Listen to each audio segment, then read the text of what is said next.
Pwede ba magbayad sa home credit kahit weekend or holiday? Magandang araw mga idol.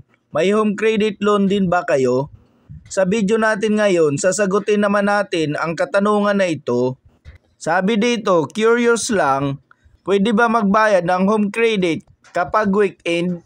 Nagre-reflect po ba siya agad or Lunes na siya nagre-reflect?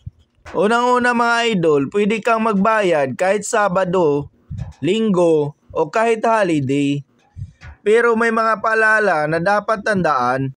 Narito ang mga payment channels na bukas tuwing weekend at holiday na pwede nyong bayaran online anytime. Karaniwan, real time o within a few minutes ang posting. Nagre-reflect agad ang iyong payment. Pero tandaan, kung holiday o non-banking day, may chance na madili ang posting ng bayad mo.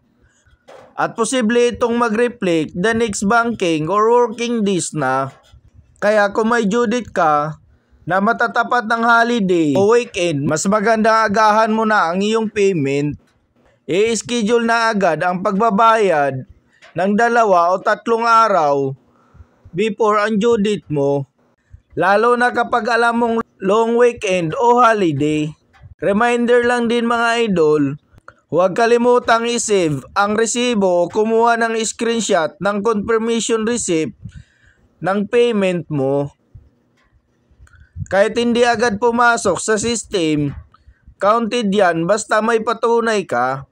Kung gusto nyo ng mga tips and updates na kagaya nito, subscribe for more. Thank you for watching.